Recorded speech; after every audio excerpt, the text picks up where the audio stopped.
in our first attempt to talk here, you were mentioning how you connected with the work of Ingo Swann, Right. and I had mentioned to you that I had not known much about him until just recently, and uh, my getting an acquaintance, actually becoming friends with Len Buchanan, who one of the one of the key players in the whole remote viewing movement and his connection with the Department of Defense and all of that. And he actually, on his ranch in New Mexico, he actually leads now training workshops in remote viewing, but not so much for national security purposes, but for all the other potential things you can do remote viewing that would be valuable for remote viewing. I didn't know much about it. I was a little bit skeptical, but having gotten to know him now and hearing stories right from the source, who was intimately involved in the whole process for years, and having gotten to know Lynn, I have no doubt of his integrity and his credibility. So I fully believe that the things that he's telling me are true and accurate depictions of what actually happened. And so I am now, of course, much more leaning towards, yeah, there is something there that's possible. And where my fantasy always was about it was not knowing really much about it, but just knowing that it existed is you would be able to identify with this since you've been out in the field with me. When we're out there tracking these tremendous events that have shaped the landscape, and we're trying to envision these events now that are long gone. They were things that happened once upon a time, 10,000, 12,000 years ago, whatever, right? We're looking at these events and seeing the end result of this process, but not seeing the process itself. And could remote viewing or some type of enhancement of consciousness possibly open that up where you could get a much clearer and distinct impression of what exactly the process and the forces at work, like, to use a metaphor, like what would we have seen if we were hovering in a UFO up above some of the great mega floods that you and I have studied together? What would we have actually seen? Now, is remote viewing in any way? Now, what Lynn told me was that, well, that it perhaps had that potential to break the time barrier, but that they hadn't really explored that realm of it. So he kind of left it open, which I thought was interesting because, boy, what a tool that would be if you could somehow actually in your consciousness actually visualize what happened there, that left this landscape that you're looking at. Anyways, so you had your connection with Ingo Swann and his work, right? Was that, and that came, did you say that came through your studies of Carl Jung? Well, it came through I got my master's at the University of West Georgia in Carrollton.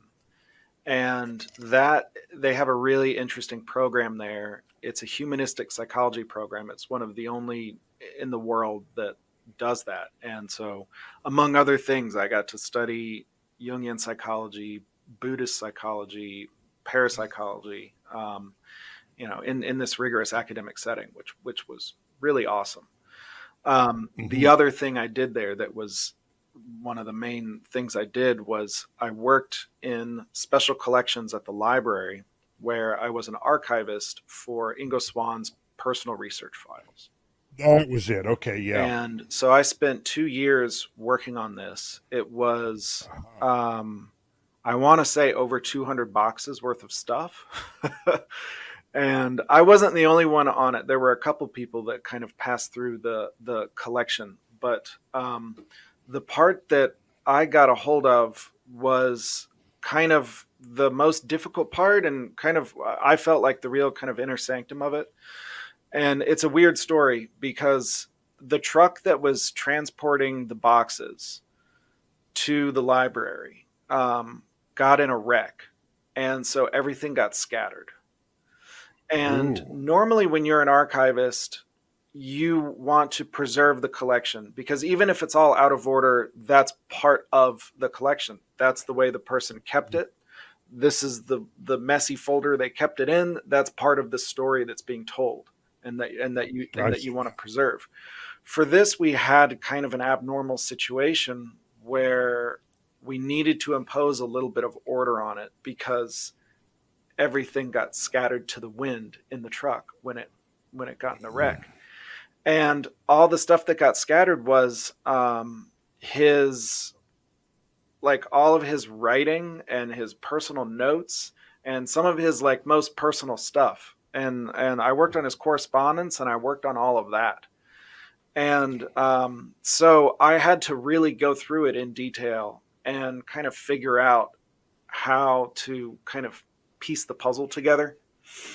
And and you know, talking about these kind of wild experiences, I definitely felt his presence in there sometimes. Where, and I don't know if it was just the kind of puff of cigar smoke that I would sometimes get a whiff of as I opened a box or something else, but you could really kind of feel him palpably going through his files like that. And I figure if anyone could do something like that, it would be Ingo, because he was such an accomplished remote viewer, such an accomplished artist and psychic. If anyone could pull it off from the grave, it would be someone like that.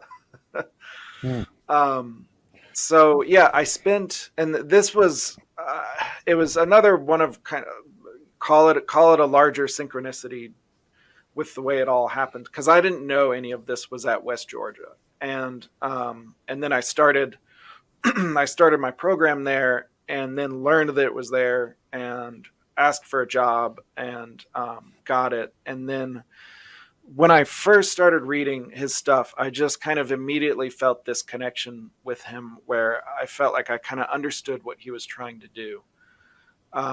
And he was a prolific writer. He wrote a lot of books that, for whatever reason, never got as popular as I think they should have, because he was a very lucid writer.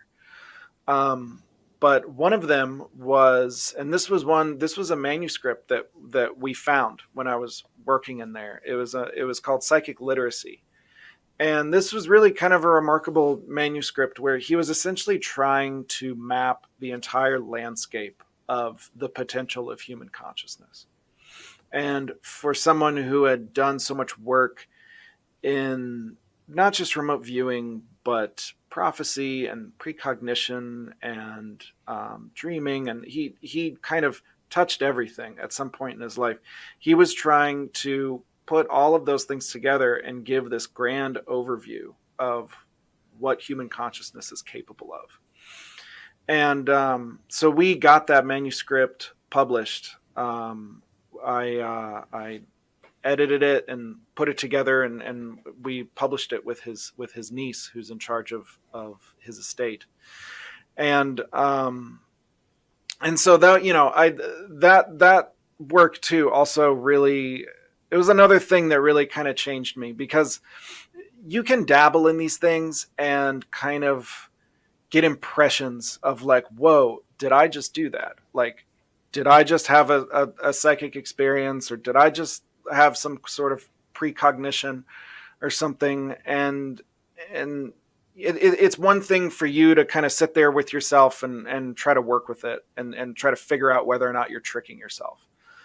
But it's different when you start going through this research collection where they have this training program, and you're seeing this like systematic improvement in people as they go through the remote viewing training, and they go from getting like 3 out of 10 to 8 out of 10 hits on the lessons. And like I saw this stuff like firsthand. I like went through the records and saw that. And so, some of the stories that came out of that are really remarkable. One of my favorites is how they, you know, you're talking about remote viewing far back in time. They did do a little bit of that, and you can see some of this in the CIA reading room. They tried to remote view Mars like 1 million years ago. Really? Yeah, Joe McMoneagle was one of the ones that did that. And it's a trippy document. They remote viewed these beings that explained how they were getting into essentially some sort of stone coffin, and there was some sort of global cataclysm that was happening on the planet. And it was kind of implied that like the planet was getting destroyed and they needed to go into this like form of hibernation for a very long time. Oh yeah, And yeah, that's you can look that up, and it's on the CIA reading room. It's one of the declassified documents. okay. Huh, all Um, right. but another one that was also really cool, and this was one that Ingo took part in. I'm not sure if Ingo did the Mars or not. Like I didn't see that in the collection that I saw, but they wanted to see if it would work across vast distances of space. So there was a probe that was going to fly by the planet Jupiter, and they were going to get the first ever close up images of Jupiter. This was in the 70s. And so they Mm-hmm. thought, let's remote view Jupiter, and then we'll get our confirmation when we have this flyby. We'll publish everything that we saw a couple years in advance, and then we'll see how well it confirms. And they, among other things, they remote viewed the rings of Jupiter, and no one knew that Jupiter had rings. And they described them pretty accurately. Along with, there's like this whole list of descriptions that they had to do with the layers of gas and other kinds of things that they had several like on the nose hits on. Hmm. And then it got confirmed later when the probe flew by. And stuff like that. It's when you put that out in the public domain like they did before anyone could have had access otherwise. Things like that really convinced me that they were doing something very, very real and very systematically too. They had a whole process. This was it was not just make it up as you go kind of process. Like, oh, here I'm gonna channel your loved one. Do they start with the letter M? It was nothing like that. They had this very rigorous system that you would Of follow. protocols. Yes, that's exactly what I got, and I learned from my discussions with Buchanan, Len Yeah, Buchanan. Exactly what you just said, yeah, and that was what and set it was them very apart. systematic. Yeah. So that's interesting stuff, man. I tell you what.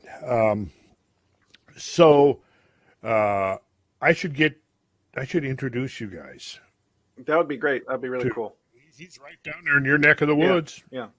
He would be open. Listen. If I've got an open invitation to come down there and hang out at his ranch. You could probably shoot over there. What it'd be from Tucson to White Sands. What's that? How far is that? That's not far. I've done that drive. It's yeah, yeah. We should all hang out. Yeah, That would be cool. yeah. Well, yeah, it would be cool. It would be very cool. And yeah, especially, well, yeah, if I go out there to hang out, which I'm planning to do perhaps later in the fall, after it cools down a bit. I'm thinking October, even November, to head out there.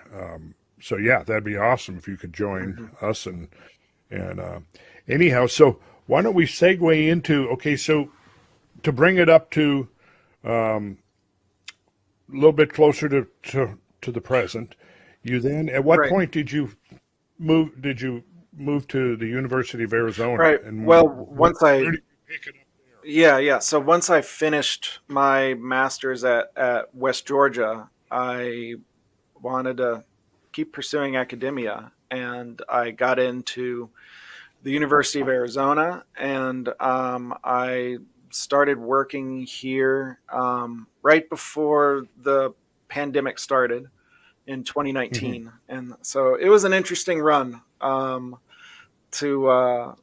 But I somehow got through it on time. A lot of people, it was a weird time, but I got into working in this lab with Jay Sanguinetti and John Allen, and also a guy named Shinzen Young. And so this is a really interesting lab. It's called the SEMA Lab, the Science Enhanced Mindful Awareness Lab. And So some of those guys were your co-authors of the yeah, paper, right? yeah, we study mindfulness, meditation, and the underlying mechanisms of what makes meditation work why it does what it does and how someone develops as they go through a meditation practice, how it changes your brain, how it changes you. But not just that, we also are looking at how to enhance that with technology, how to use non-invasive brain stimulation to accelerate someone in their meditation development. Mm-hmm. That's our kind of broad goal that we're pursuing.